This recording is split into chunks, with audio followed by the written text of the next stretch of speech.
everybody, and welcome to the CMEA, the California Music Educators Association Friday webinar series. This is going to be happening every Friday until June 5th. We're so happy to have you here with us today for our sip and share. I hope that you have got your favorite beverage with you. I'm about to have mine. We're going to sip, that is shelter in place, for our 1 hour cocktail with our very special guest presenters here today. But before I get to introducing them, let me ask you to please, and say thank you very much for being here with us today, but let me ask you to please type your name, your full name, and your location in the chat box. This is so we know who you are, so we can come after you and bombard you with as much spam as possible after the show. Just kidding. And we're going to invite you to return every week again. So go ahead right now into the chat box, type in your first name, your last name, your location, the school you teach at if you like. And then we're not going to use the chat box for the rest of the session until the very end when we open it up for question time. And once you share your name and location, that's going to remain open to everyone for the entirety of the session, and we'll get to question time at the end with our hosts. All right, so now introducing Anne Fennell and Chad Zullinger. So firstly, let's welcome Anne Fennell. Welcome aboard, Anne. Has 32 years of music education. She's been teaching K-12 music in public schools. Currently, Anne is the K-12 music program manager for the San Diego Unified School District. Anne is also the NAFME Innovations Council Chair. She's been doing that since 2006. And Anne is also the CMEA President-elect. We can use our reactions to put our hands together or give her a thumbs up or give her a wave. Thank you so much for being with us here today, Anne Fennell. And let's introduce Chad Zullinger. Chad has been a music educator for over 20 years. He's been teaching as a choral director, an instrumental teacher, and also in general music education. Currently, Chad is an instructor at the California State University at East Bay in music education. Chad is also a candidate in the DMA program for music education at Boston University. Chad, finally, is the CMEA Vice President. Let's put your hands together for Chad. And without further ado, let's shelter in place, sip and share with Chad and Anne. Thank you. Thanks, Emma. All right, we're going to go ahead and get started here. I'm going to go ahead and share my screen so we have something to look at. Give me 1 second. All right. Okay. So thank you again for joining us today, and we have a great show planned for you, and hopefully informational, as well as a time to come together as colleagues here in the profession as music educators. So a couple slides we want to present with you first are some slides that we took from directly from NAFME. NAFME is also organizing and hosting webinars much in the same way our music organizations here in the state are offering this week. And so, my slide here, Anne and I will kind of take turns. And so my slide is online safety, right? And so, during this unprecedented time for virtual online instructional materials, there's consideration, as we all know, with Zoom and video conferencing to have safety for our students. So to that end, NAFME recommends children under the age of 13 have adult permission before accessing any online resources. Students and our families do not provide any identifying information to gain access to the resources, free or paid. Awesome. Thanks, Chad. And then we're also looking at equitable access to instruction. And you can find this also on NAFME's website. But we advocate for equitable access to instruction as we curate materials to help members implement online learning. And we recognize that effective online instruction in any subject matter requires universal access, professional learning opportunities, opportunities for students to learn how to succeed, and also appropriate learning management system. And I also want to add to that we need to look at all of our second language learners as well as our special needs learners and anything we can do to support them by recording and or video that'll help. You're on, Chad. All right. So tons of resources, right? Here we are in the fourth week I think it is. I'm not sure if we're still counting here at this point. Tons of resources. So this is some screenshots taken directly from NAFME. So as you can see, I'll have my mouse here kind of help us focus. There's already some resources that are going on at this very moment on a national stage, as well as here regionally in California. Also during this time, as we reimagine and we adjust and we shift instruction, also a great place to review our standards, cornerstone assessments, and other pertinent information from nafme.org. Awesome. So our webinar is called Engaging Community and Relationships through eMusic Learning. And we wanted to do this because we know that so many of you are right in the middle of either starting, some of you actually started like 3 weeks ago before spring break even hit. And we thought that the first thing that we have to do is make sure that we're continuing that beautiful community we created originally, and that we don't lose that with our students. But also, now how do we move from our classroom relationships into a virtual relationship, either synchronously or asynchronously, either online or offline? We also want to encourage you to use social media. We have a special hashtag today, and our hashtags you're going to see throughout. But you can see CMEA, myself, and Chad are on Twitter. And our hashtag today is going to actually be, are you ready for this drum roll? It is more signal, less noise. So that's our hashtag. Because I don't know about you, but I have been somewhat overwhelmed by everything and trying to focus on some things that I know are going to be most important for everyone. And I believe I get the next slide. That pause was for me. So what I want us to do is, as we look at engagement and community or community engagement, we're using it as an acrostic today so that you can see the words on the left, community and engagement vertically. And we're going to be connecting how do we actually create community and engagement online. We do know that engagement is one of the most important aspects of teaching online, either synchronously or asynchronously.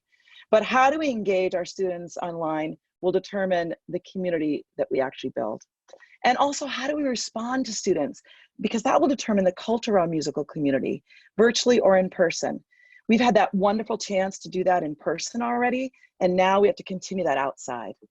And we know that if we build community online, just as we would in our classroom, we do this through listening and respect. It's just now we're trying to do this in front of a screen or in a special room. And create engagement to help your students find you online, because they're used to opening your door and finding you there. So now what doors are they going to open on your computers or on their computers or devices to find you? And what is the actual interaction level that will be? Because again, we want to build community and we want to also build engagement. So here comes our next slide coming into our acrostic with the letter C, Chad.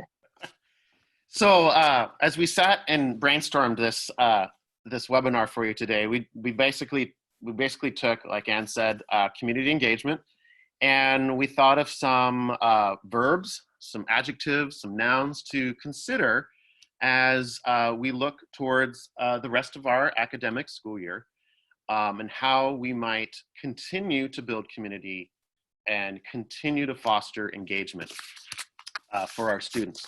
And so here are some thoughts to consider as we look at the C of community. To give you a little outline, kind of a general outline, we're going to go through and offer some ideas and some based on experiences that we're working on.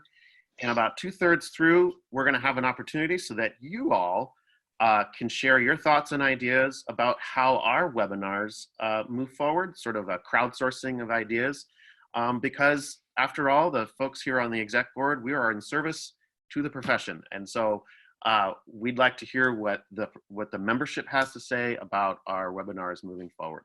Okay, so choice student-centered, I came up with student-centered learning. How might we invite or elicit our students' ideas about their engagement with music? Collaboration.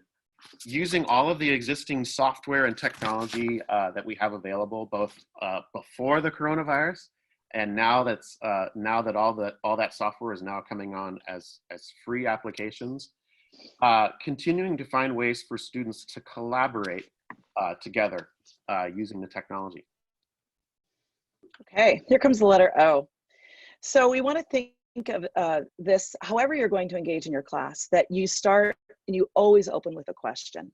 So you're going to get them answering and engaging with you, either in a typed chat room or on a Google Doc, or if you're on Canvas in some shape or form, or Seesaw, whatever platform your district's using. Maybe it's Google Hangouts. So you have to think of a question that's going to entice them and pull them in. And then you want to be able to know in advance that you've organized your sequence just like you would in your regular classroom. Because sometimes we get nervous about what's happening live in the moment. We can't really reach through our screen to regroup those students. So how can you know the sequence of your teaching? And that might be that you put sticky notes on your computer around it so that you can make sure you have a sequence flowing. And if you're working with questions, it'll engage them in that sequence. And also search for opportunities, because in lieu of the actual loss or routine of what we might see as normalcy in music instruction, what if there are opportunities to focus on other areas, on student needs, on student wishes, hopes, and dreams in music, and possibly music that they may or may not be part of a routine in the regular classroom. And then the other part is thinking about all of the opportunities that exist in reaching outside of school walls, because they're living outside the school walls right now. So what opportunities do you see for them to find music making outside? Thanks, Anne. That kind of leads up to this next. So modeling other pathways to music making. What if we had the opportunity to invite and encourage, accept a variety of styles of music at this point? As I look at the tile of participants here today, some of my dear colleagues that I share a tasty beverage with now and then. We talk about the virtual fill in the ensemble, right? But like what Anne just said, what if all of those areas are core art standards?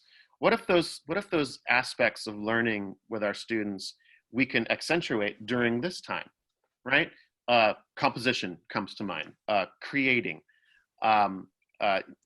Unfortunately, now that our festivals have been canceled, what might be other ways to foster students' excitement about music making through a variety of styles? And I'm sure we're going to get to them here through our session today of some of the great technologies that are available, and perhaps all of you are actually using them right now to your capacity. But again, what if in light, like what Anne just said, in lieu of the loss, what if there are possibilities that our students could engage with that otherwise we might not have had an opportunity to do so before this event happened?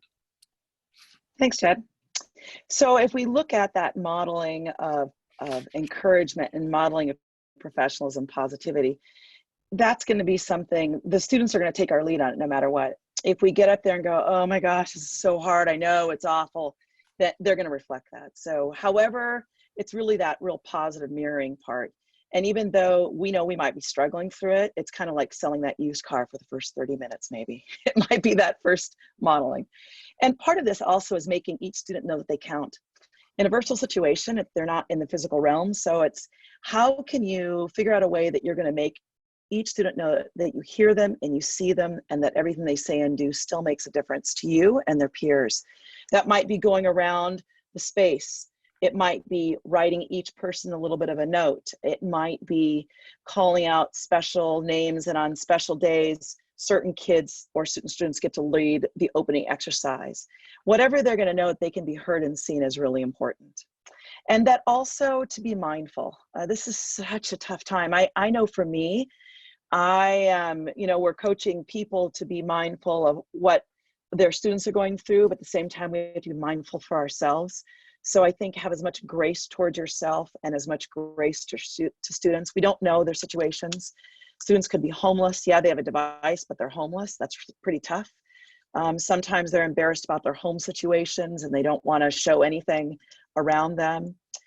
Sometimes they've got two great parents that are giving their all, and everyone's working from home, and there's only so much bandwidth. I see that even in my neighborhood, the bandwidth goes down and people are vying for their Verizon account trying to get online and access them. So be mindful of everyone's situation and supportive and kind to yourself as well. Thanks, Anne. Couple of short terms here. Also, again, if you see at the bottom of our screen, we have a great this hashtag that we could get following here on Twitter. Less noise, more signal. We'll just let that sort of kind of hang there for a little bit as we go through here. You know, unlearn, relearn. Gosh, much to our chagrin in some cases, we've had to maybe relearn how we approach teaching and learning with our students, right?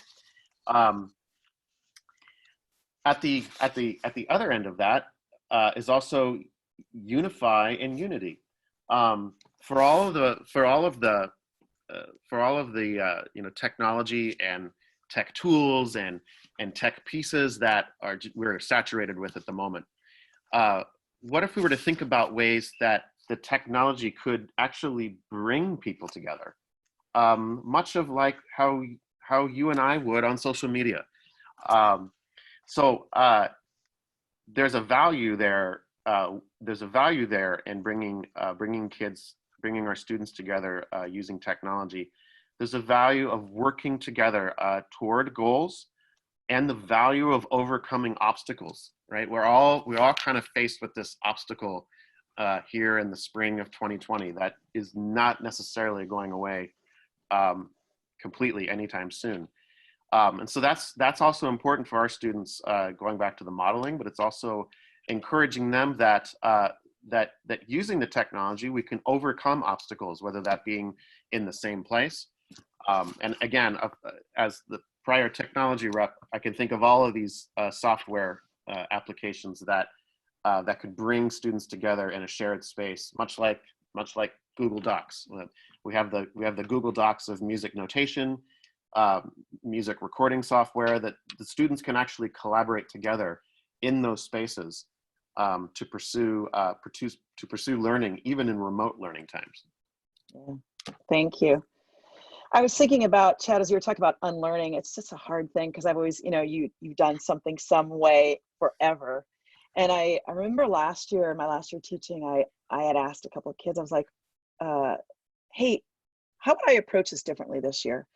How would you approach it? And they went, oh, well, I would do this, this, and this. And it taught me that unlearning part opens the door for others to realize that they have a voice to be heard. I think that's important. Chad, do me a favor right now. Can you take your cursor and can you circle the word narrate?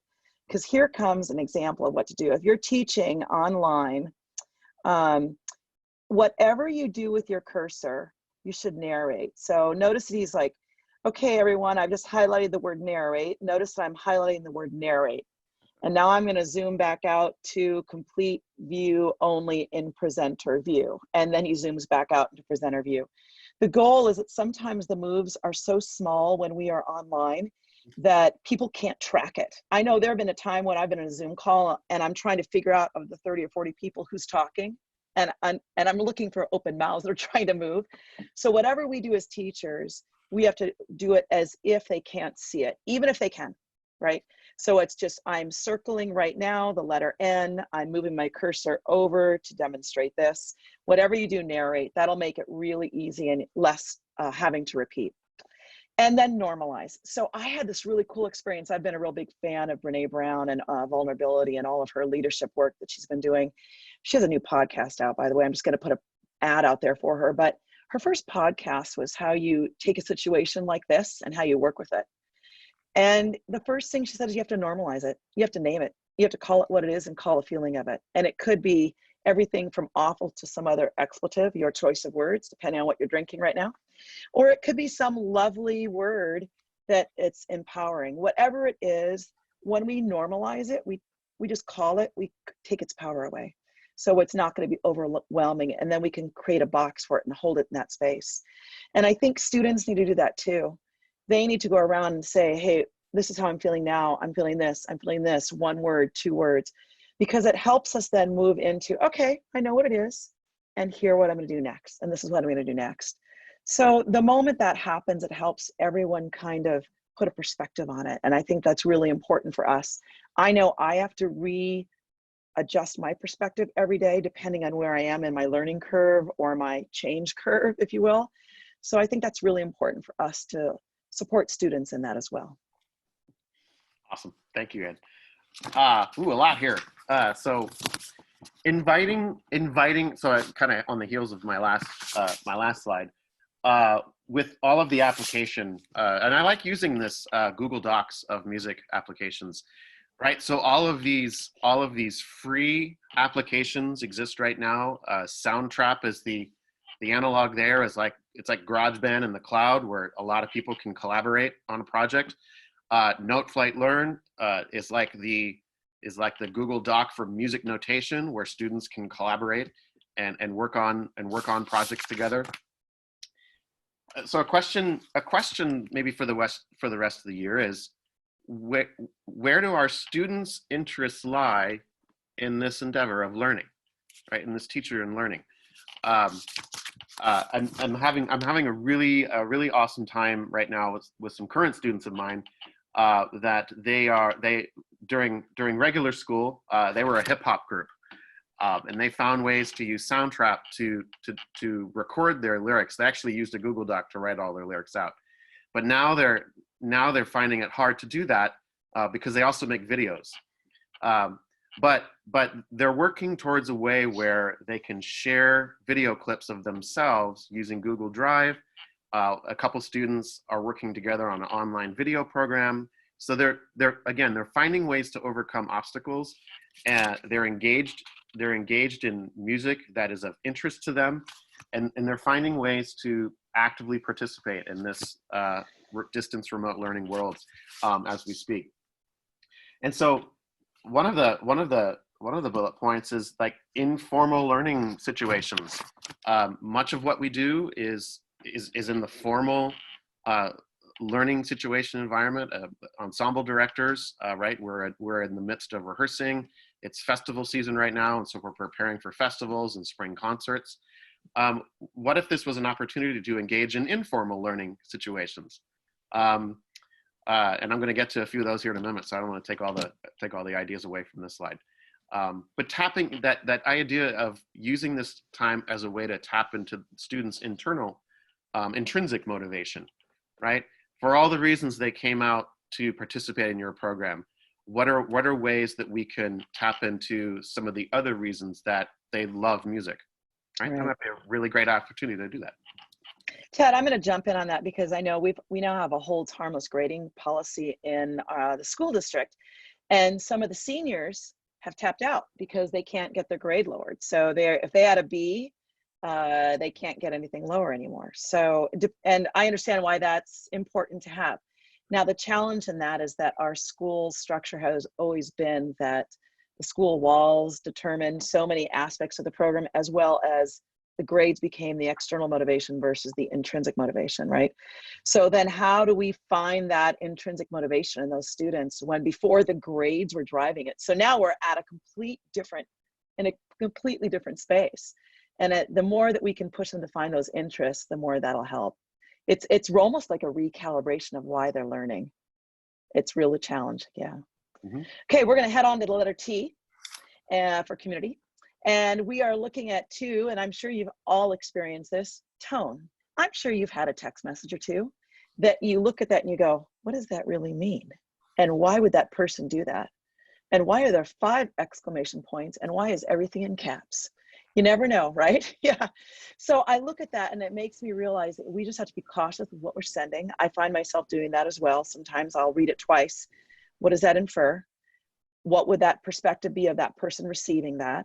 And try and soften it at that point, just depending on your audience. And you need to teach students that, because we know it as adults. We have that media literacy because we're a little bit savvier in that to a degree, though my 2 kids will probably think that I'm not.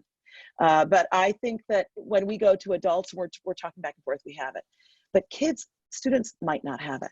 So I think it's fair to talk to them about that. What is the tone of their writing? What is that when they're sending a message? What does that really mean to people? And just include media literacy as part of what we do. I think that's really important. And then the next word's teach. I know we've always been the teacher. What if we flipped it and the students start teaching us? And you can say, hey, I don't know this. Does anyone want to take this and teach this for tomorrow, or share it on Google Classroom or whatever Canvas site, whatever you're using, Seesaw, and share it. Flip it around. We don't have to be the sage on the stage all the time. The more open you are, the more open they will be, and they will start to find that intrinsic, that internal motivation. You know, I'm gonna come back to this hip hop group of kids throughout here, and you know, and what you were just saying about students teaching. I'm a graduate at San Francisco State University, and all of the CSU schools have this sort of Latin inscription on their crests. And I think we got some SFSU people here, right? Yeah, there he is. I got you, Bruce. But the inscription on SFSU's crest is "Experiencia Docet," which is experience. Oh, nice.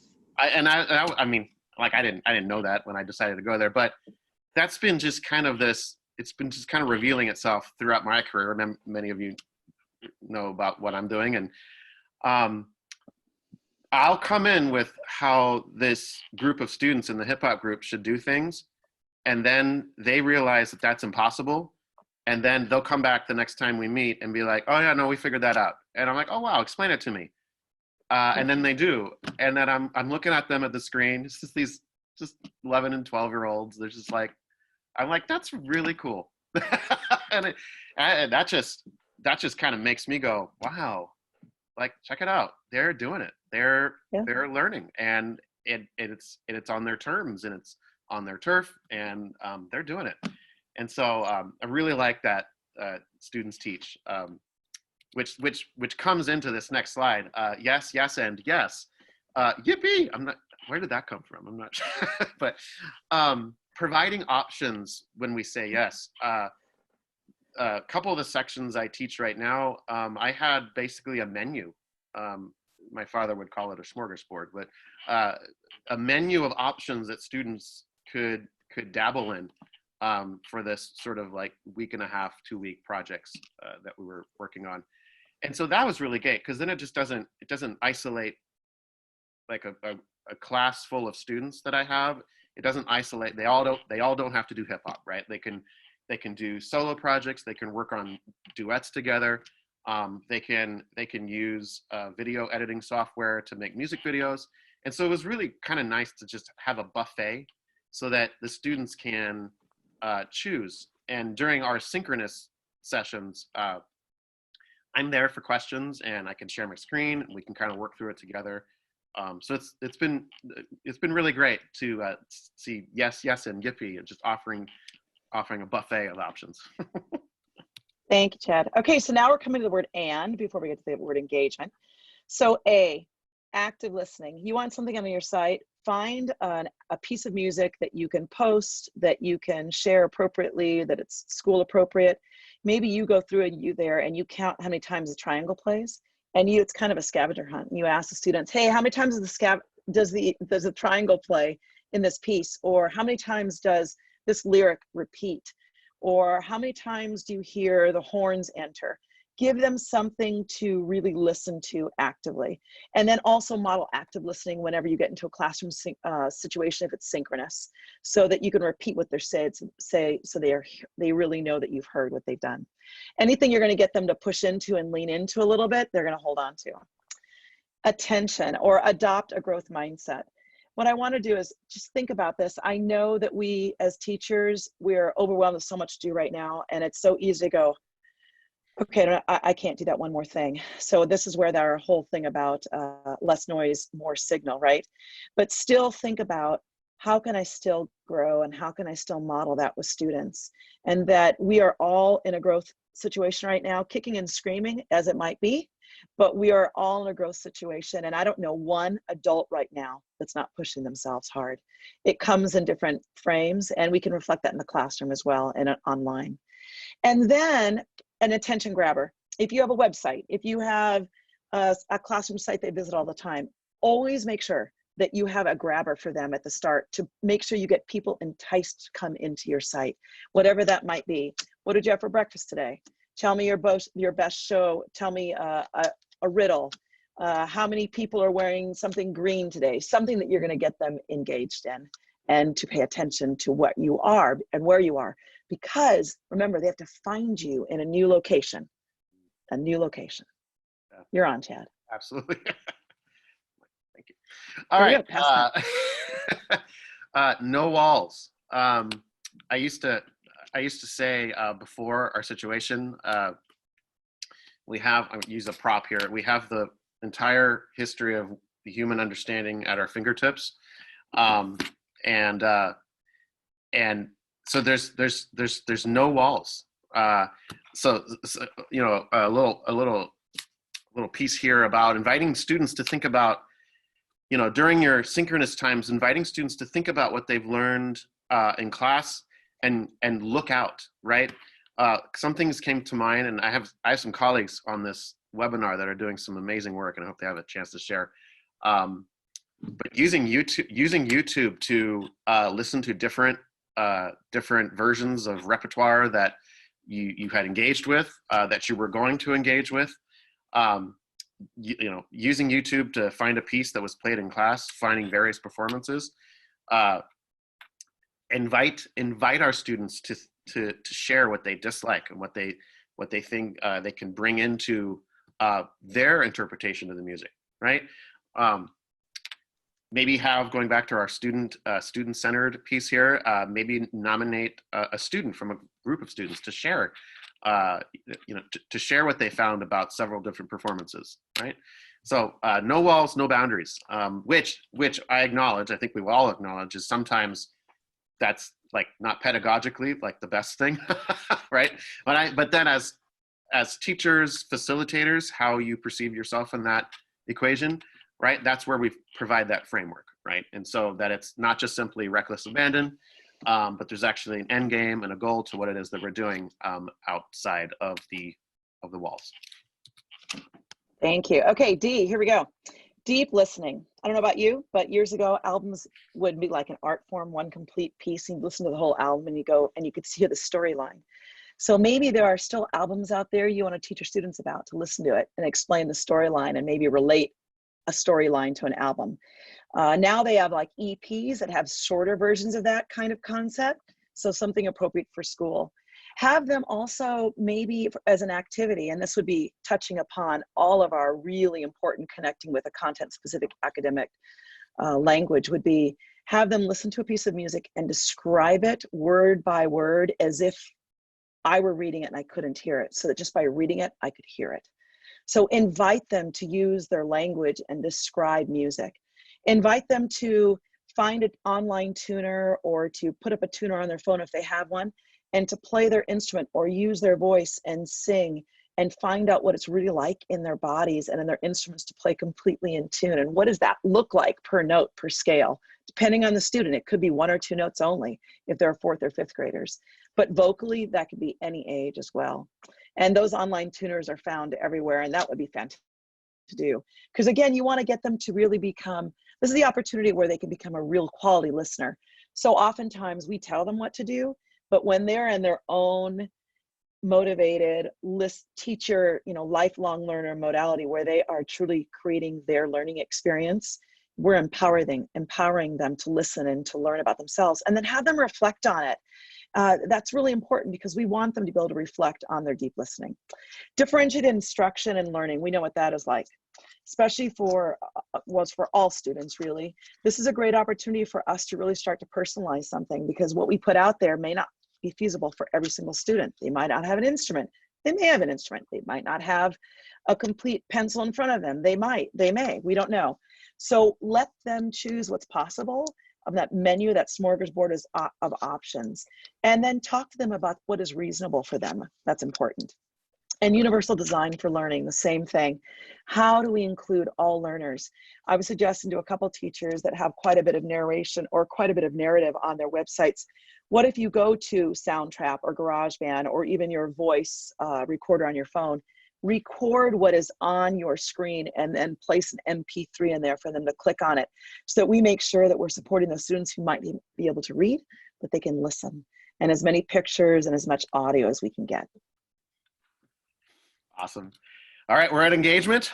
And so kind of like what I had said about the perhaps the pitfall of no boundaries and no walls, right? So that structure, having clear expectations of what co-creating, and be able to like explicitly say that, because it is that sort of idea like this. I've had learners in my own experience that just some of the college students that I work with are very clear about, I need a little more structure and a little more framing to go on before, because I'm the kind of learner that just likes to, okay, just let me go and I'll just put this computer back together.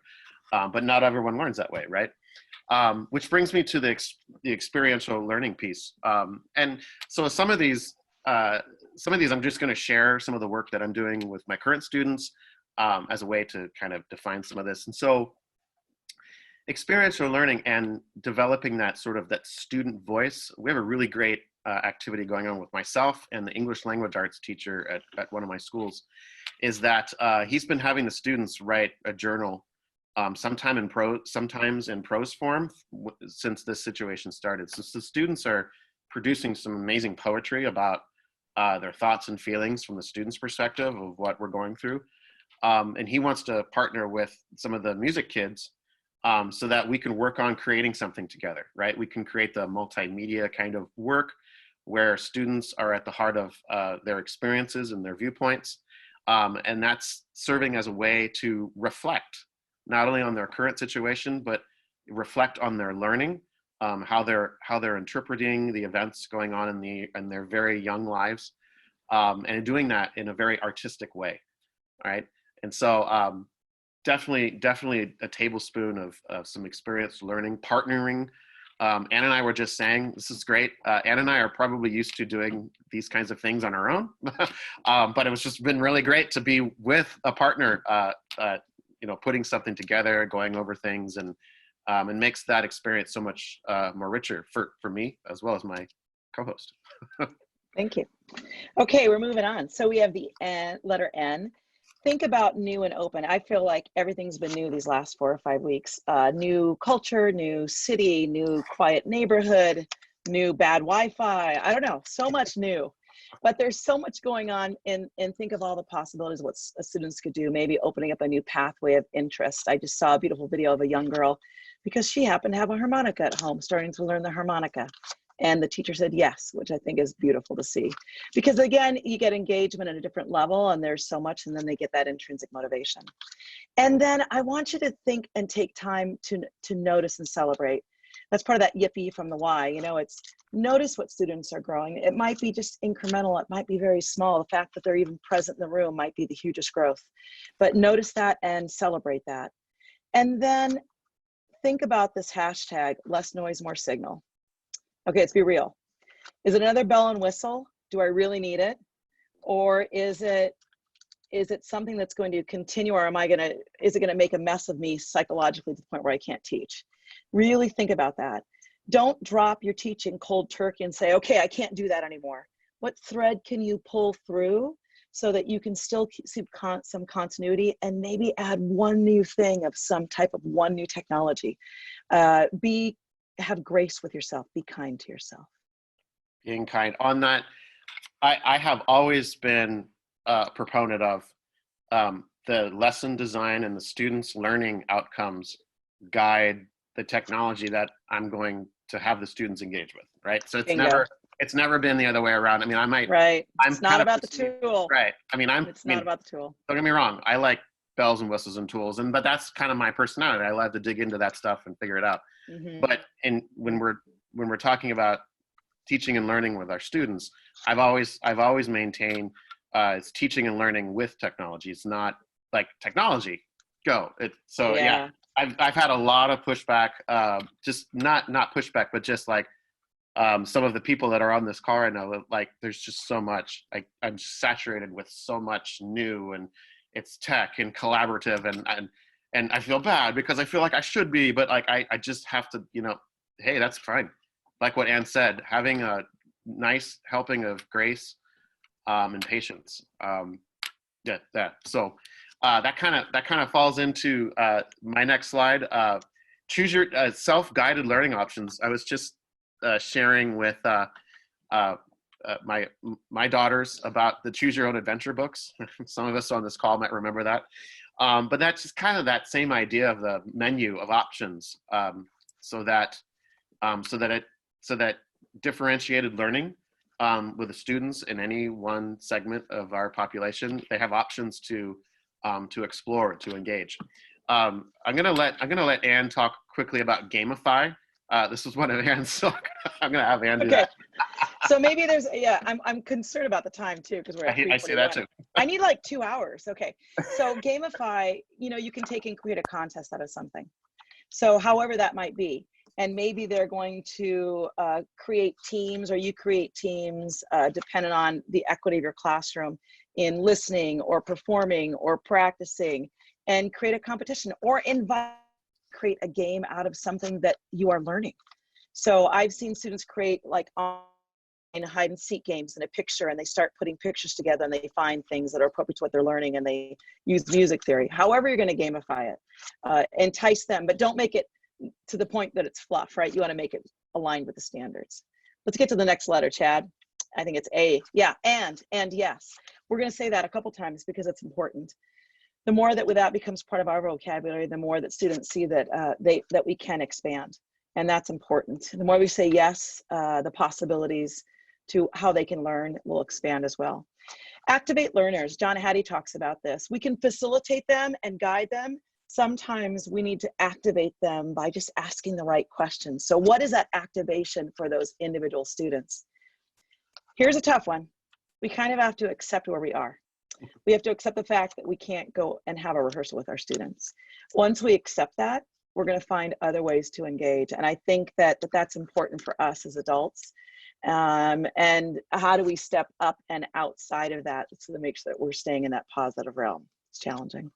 And then activities, though we want it to be standards-based and connections. How many activities can you create to entice them to your site, to get them engaged, and make it continuous with your teaching content? Cool. The pace is definitely picking up here. So definitely gauge your students' interest. Create a poll, survey, use a Google Doc, whether that be something that a student shares with you, or use a Google Doc where a couple of students can share together, so that they can reflect on their learning. Gratitude,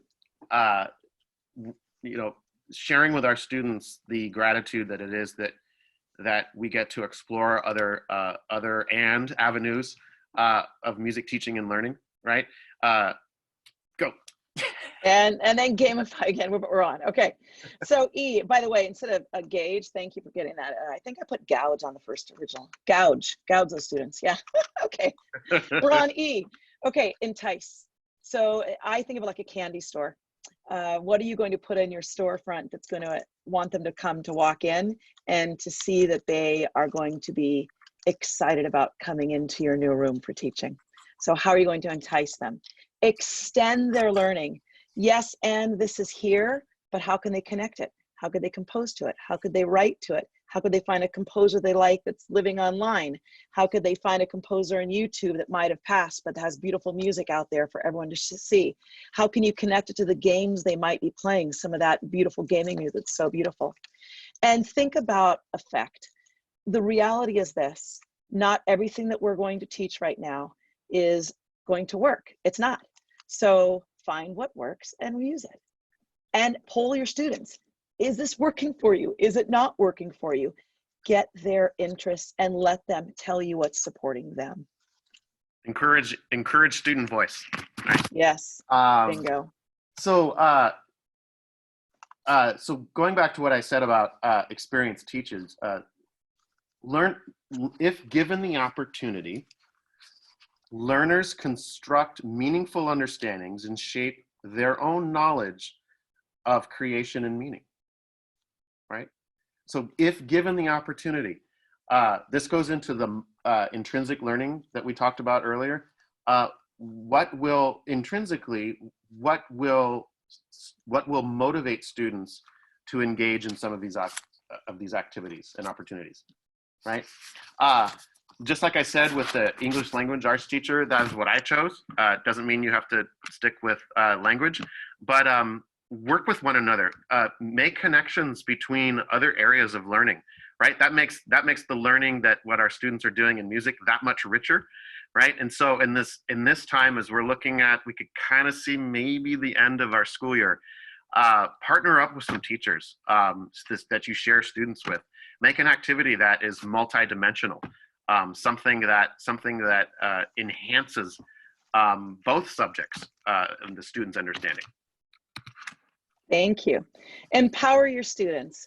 Well, you know, when the more that we can empower them, the tighter the community, the more the engagement. So give them options, ask them to contribute in different ways, let them share what they know in video or on the phone or however it might be. Empower them to connect with each other as well. Make it easy, break it down, bullet points. The less they read as far as like how to do something, the more engagement you will have. So try and keep it tight. And if you're not sure, email it to student and go, hey, how would you like to read this? What words should I get rid of? Support that. You're not dumbing it down, you make it easy and applicable. Entrust your students. When you give them an opportunity to assign something to them, say, hey, would you take this over for the group for tomorrow or for next week? You're telling them that they are valuable, they count, and they're capable. And also express your feelings. Don't fake it. If it's hard, it's hard. Say, man, this is really tough for me today, but I'm so excited to see all of you and thanks for motivating me. So express your feelings and trust that they're going to honor you when you do that. Thanks, Anne. Nurture curiosity. How might student exploration come to shape their own knowledge? Like I said a second ago, how might their curiosity shape their own knowledge and creation meaning, right?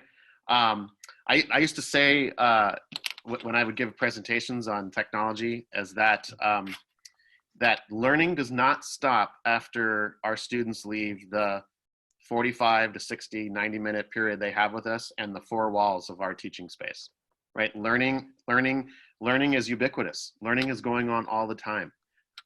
And so given this period in our lives together, how might we leverage that situation so that we can continue for students to tap into that intrinsic motivation for them to learn what excites them about music. Yeah. And here comes our T. We're finally at the end of engagement. T, tag, hashtag, less noise, more signal, by the way. Number one, Ty, make connections to it. Don't just teach something in isolation and go, I have to do this now because I'm online. That's not it. Truly make connections to what you've been teaching in the past, to who you are as a human and who they are as a human. Be transparent and honest. Tell them you're learning. You'll find it out tomorrow. Or, hey, do any of you know this? Because I would love that support. Stay afterward, let's talk about it. Or write me an email and explain it. Teach, you know how to do it. Just because you might not be physically next to someone, you all are good teachers. And if you weren't caring about that, you wouldn't be on this or you wouldn't be watching the video. So just teach and love the fact that you've got people that want to be in your space, even virtually. That's important. And I think we do have to find that important time to be thankful in our smile, in our words, in everything that we do in our time together. I think that that's really important for them to realize we're so thankful. And I know for me, I will not take my area where I go to work for granted. I don't care anymore. I'm going to be thankful. The poor people that when I go walking around my block right now, and I don't care who they are, like 10 feet away, I'm like, hello, I'm thankful when I see someone, So I think, just be gracious and be thankful to what we can do. This is the end. Now it's time for questions. We have about 5 minutes of questions before we do our brainstorm. So if you have any questions, type them in there. Or if you have another engagement or a way to build community, like we were showing you, share it and we'll speak it out to everyone. We know that community building happens when you are engaging and we show that we care so much. And this is just the beginning. There are exponential ways to build community and create engagement online. Anyone have anything there? Emma, our most awesome hostess. Yeah, we had a question. How do you evaluate ensembles on YouTube when you're giving one of your classes an activity to listen to Oh. ensembles on YouTube? What do you use? How do you evaluate those? So two things, you can co-create a class rubric with them and have it focused towards a specific standard that you know you're really trying to get them towards. Or you can provide an honors ensemble or a national rubric that exists and use that.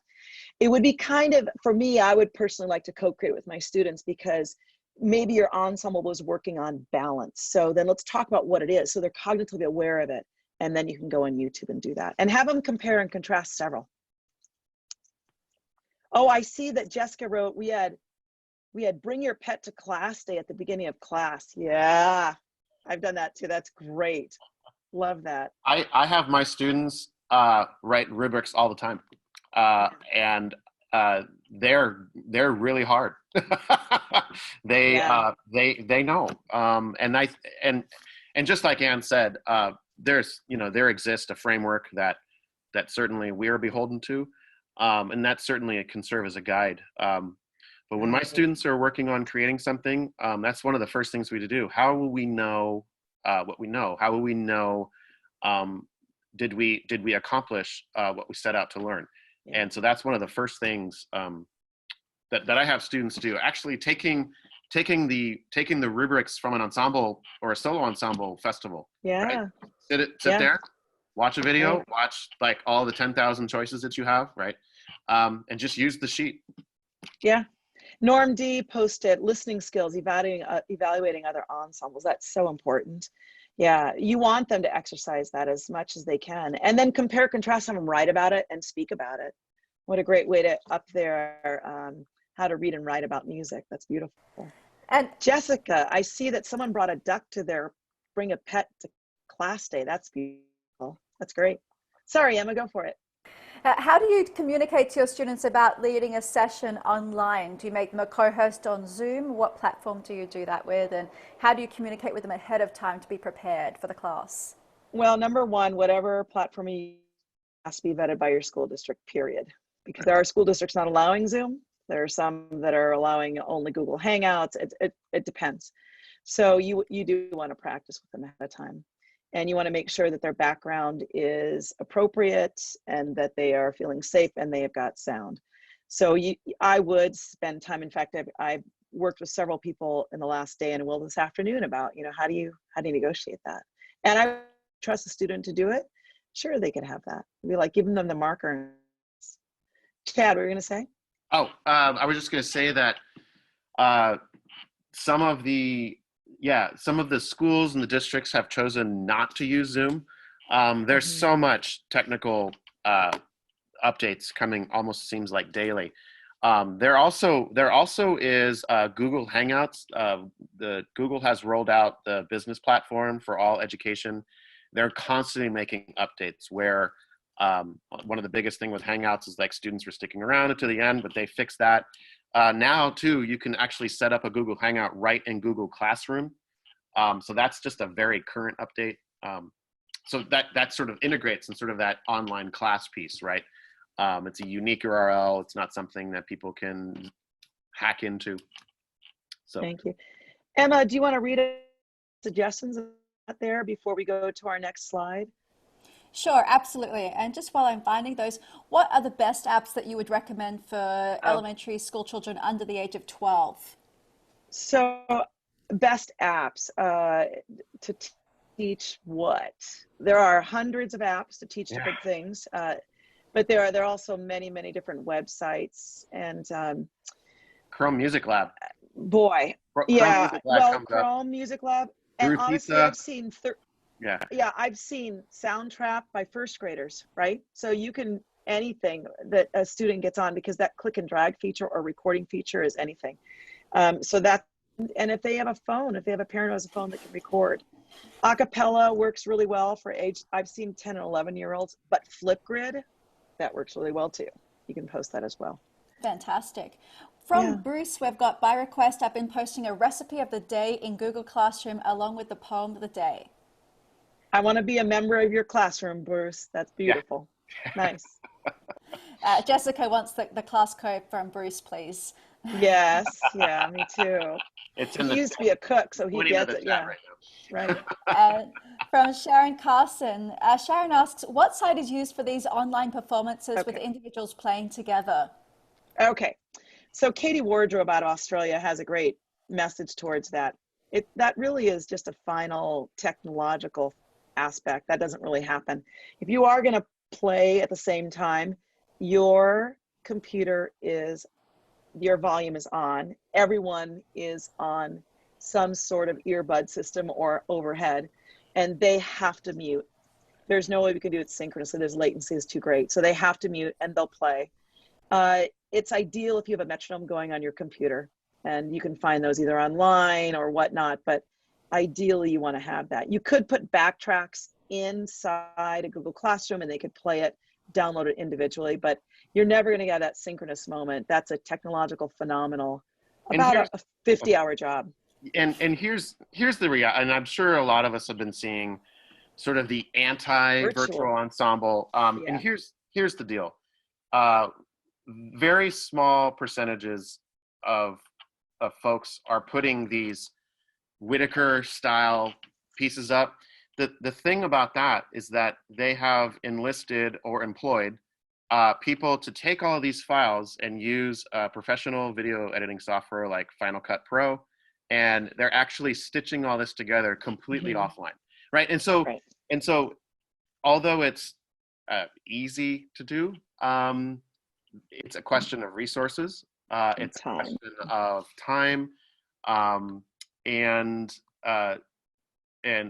access. I mean, so it can be done, but like what Ann and I just got done using the letters of spelling community engagement, there might be so much more we can achieve together than trying to create something that that simply, I'll just go out and say it, that shouldn't be ought to try to recreate. Right. Yeah, that's a human energy kinesthetic piece that exists together during a single time, right? And so it kind of shortchanges on the one. I know our intentions, right? We're altruistic. We want to find ways for our seniors and our students to connect in certain ways.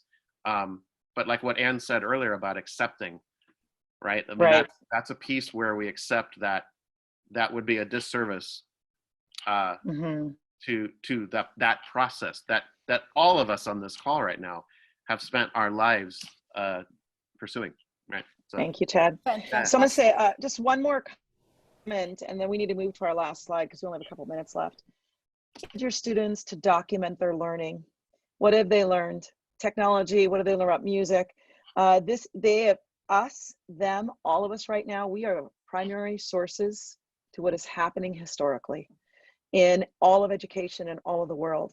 We are all walking time capsules, and for 15 years, when we're in our 80s, we're gonna remember when you couldn't get toilet paper? Remember when? Encourage to create a time capsule for your students and really reflect on their learning, because we're giving them so many skills, and we're showing them that yes, they can be learners. They can be learners, and that translates to lifelong learning. Chad, we need to get to our last comment, and I just love what everyone's putting on there. We'll post these as well, by the way. Thank you for all these great ideas. Chad, you want to talk about crowdsourcing? Sure. You know, as we started off a little bit less than an hour ago, we are in service to you, and so part of what we feel important about bringing all of us together is that we want to hear from you about how these next 6 weeks of webinars might proceed. And so we're putting it to the membership that's on this call right now. What are some possible topics that you'd like for us to address, find folks within our community to facilitate, much in the manner that Ann and I did today. So we want to know from you, what would you like your webinars to look like for the next 6 to 7 weeks? So write them in right down there. I'm also reading all these beautiful comments from, oh my gosh, all these great ideas. We're gonna have to capture these and we'll put them on the website, okay, everyone? Because they're just beautiful. And we'll put your name beside them so you all get credit for it. Yes, and yes, someone did ask, are these being recorded? Yes, they are. They're going to be hosted, so you can access these anytime, even So when we're you're gonna cooking dinner. have a portion on the CMEA website that it's going to be our CMEA videos that will just exist there along with the video and the chat transcript, so that you'll have access to this at any time. If you missed something where I stuttered and you want to go back and check that out, you can do that. I see a couple questions here already for crowdsourcing, like how-tos given specific programs be helpful. Maybe like how to teach in a choir, how to teach in orchestra. I've gone through that in my district too. And actually, we had a separate meeting. So I said, okay, this is an optional meeting for all choral teachers. And we would get whoever came in, and they had some great ideas. Crowdsourcing of this, so not everyone's reinventing the wheel, is huge. Let's see. Any other ideas? If you also feel like, oh, I really want to know more about this in the next couple of weeks, please email CMEA. Sure. Please connect with us in some way, and we'll make sure we get it. And we can hone in on that for our next SIP. Stay in place. Our next SIP session, which is next Friday, by the way. How awesome to have this day at this time with you all. Please watch the CASMIC website. The sessions are posted up there as you stay in place. We are going to close this off today with a toast to our hostess with the mostest, Miss Emma. Thank you so much for everything you did with us. Thank you. Thank you so much. Thanks. What a pleasure it's been. I wonder if we can get everybody to do the reactions and do a big screenshot with our applause reactions and all giving a toast on our beverage of choice. That would be great. Hey, Chad, let's get rid of the slides. Got it. I just want to also give a shout out to Armelin Delao, I can see she's on this now, and for putting this together and making this happen so quickly with everyone in the last week, and along with everyone in CASMIC to make this do, because what a great resource. I can tell you right now, this is not happening in other states, and how cool that we're getting this moment. So is someone taking a screenshot? How about we all, I don't know, we want to wave? We're going to hold our, Emma, you said our beverage of choice? Yeah, let's raise a toast. I want to hide, maybe you hide. I've got it. Fantastic. Cheers, everyone. Great. Thank you, everyone. Thanks so much, everyone. We'll look forward to seeing you next week.